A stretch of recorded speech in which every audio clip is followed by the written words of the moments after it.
Et nous recevons à présent notre invité, Materia Kadusto, candidat à la section 1 pour Ahere Ya Porinetia. Materia Yaurana. Yorana.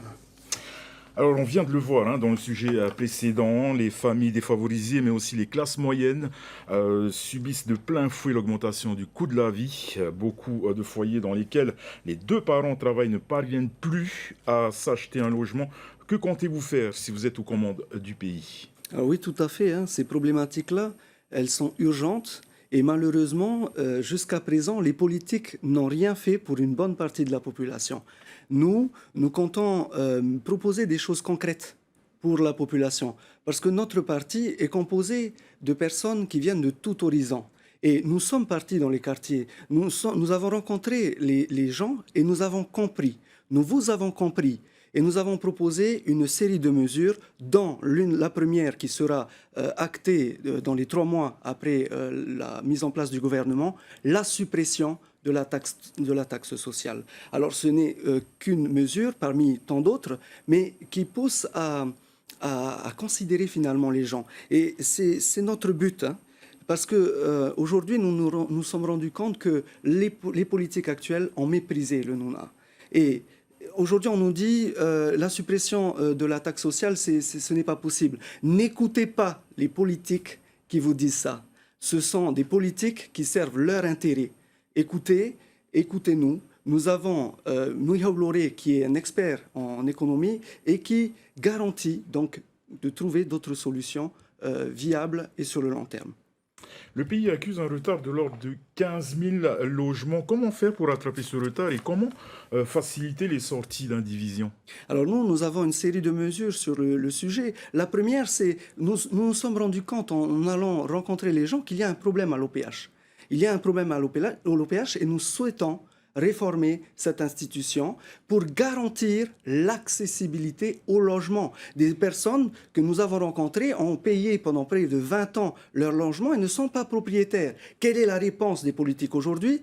Aucune réponse. Nous les avons rencontrés et nous garantissons, après les élections, de réformer l'OPH pour vous garantir la propriété de vos logements. Et dans votre programme, vous dites aussi vouloir réformer le système éducatif pour l'adapter à nos particularités humaines, géographiques et environnementales. Vous pouvez préciser? Alors oui, je suis persuadé, je connais bien le domaine de l'éducation. Il y a de nombreuses choses à améliorer dans notre système éducatif. Quand on parle aujourd'hui de contextualisation didactique, je suis persuadé qu'aujourd'hui les familles sont un petit peu perdues face à une école qui ne prend pas assez en considération les éléments culturels. Et notre ambition, c'est de rapprocher ces familles, parce que nous sommes conscients qu'une école sans les familles ne réussira jamais. Dernière petite question, et on a très peu de temps qui nous reste. Ce projet, le grand centre culturel dont vous défendez l'idée, ça consiste en quoi? À quoi il ressemblerait?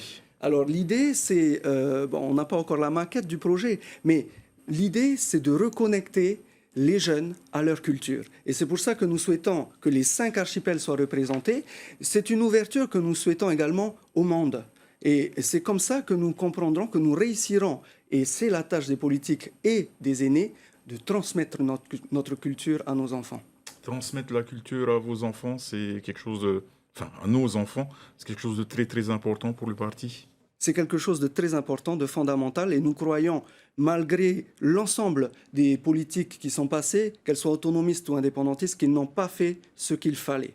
Et demain, nous avons un projet d'ampleur sur le sujet. Je vais vous poser encore une petite question sur la protection de l'emploi local et le foncier en mettant en place une citoyenneté polynésienne. Quels seraient les critères de cette citoyenneté? Et là, il vous reste 40 secondes pour nous développer tout ça. Alors, sur la citoyenneté polynésienne, en fait, c'est une volonté du peuple. Nous avons entendu la population nous dire que nous souhaitons donc une citoyenneté polynésienne pour garantir l'emploi local, pour garantir certaines choses indispensables aujourd'hui. C'est ça la volonté de notre parti, c'est que le Nouna aujourd'hui qui est martyrisé, le 16 avril, le Nouna sera libre. C'est ça notre ambition. Le 16 avril, le Nouna sera libre et c'est pour ça qu'il faut que vous votiez pour vous. Il faut que vous votiez pour votre liberté. Maruru Metei, Materia Kadusto, d'avoir répondu à notre invitation.